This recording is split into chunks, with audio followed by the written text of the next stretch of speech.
Keith. So before I start talking about leadership styles and all that really boring stuff, it reminds me of something I used to love to do. I'm getting excited about doing it again.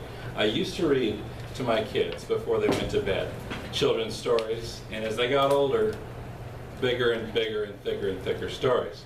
But some of my favorite stories were those early stories where they just learned how to sit still long enough to get one of those stories in. One of our favorite books is The Bike Lesson. Has anybody read Berenstain Bear's books? These are wonderful. The Bike Lesson. Come on, small bear. Here is something you will like. Look, Mom, look, a brand new bike. Thanks, Dad, thanks. For me, you say? I'm going to ride it right away. Not yet, not yet, not yet, my son. First come the lessons, then the fun. How to get on is lesson 1. Wham! Lesson 1? Is that lesson 1? Yes, that is what you should not do. Now let that be a lesson to you. I learned a lot from this book. As we talk about leadership, you might be surprised to know that if you have kids, you're all leaders. I know a lot of us like to think, well, I'm not much of a leader. But if you've got kids, they're looking at you, they're watching you, they're checking to see if what you say matches with what you do. And in this section of the Pathways project that I'm on, it brought out about 5 different attributes of successful leadership. I want to cover them with you real quickly and then show you how that applies to my way of thinking and the story I started to read to you. We probably don't have time to finish it, so you might have to stay after class if you want to get the rest of that. So first of all, they mentioned being an effective communicator. That's why we're all here.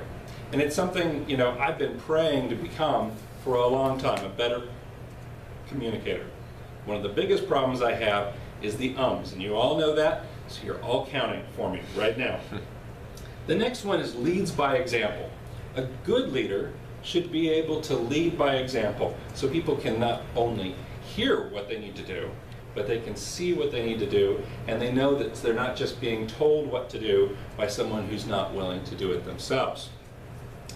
Another one is optimistic. Basically, optimism has always been a hard time for me. Being an engineer, I'm programmed to see all the problems in life and everywhere else, and I'm quick to find them, quick to point them out, a little bit slower to solve them.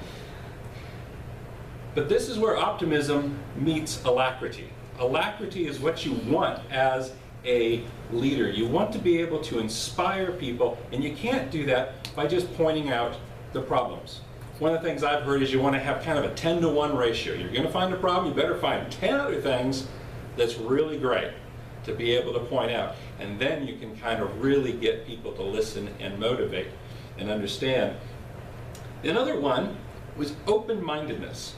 In order to be a good leader, you have to be open-minded enough to listen to people and understand where they're coming from.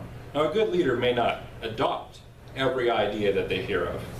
That's not what it means by open-minded, but it does mean that you listen long enough to be able to understand and then choose a route forward. The last one is demonstrates integrity. Without demonstrating integrity, you could probably figure that someone like Adolf Hitler was a good leader. So I'm glad they put integrity into the leadership list. Integrity is extremely important, and if I was to take these attributes and put them in a list, the base of the pyramid would have to be integrity.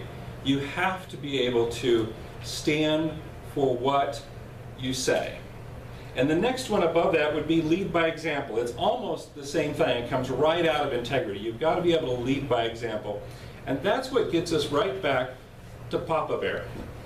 Papa Bear has a big problem. He's always a little bit brash. He's a little bit egotistic and a little bit prideful. If you read the Berenstain Bear books, he's always just a little bit, you know, he's just one of those fathers. But the thing I love about Papa Bear is that he turned each one of those moments where he did a classic blunder, and he goes on to make a whole bunch of blunders in this book. He says, this is a lesson for you. This is what you must never do. And if you have kids, and you're like me, you're going to make mistakes. And sometimes you're going to make whoppers of mistakes. There's no fair trying to smooth it over and try to look perfect and pretend it didn't happen.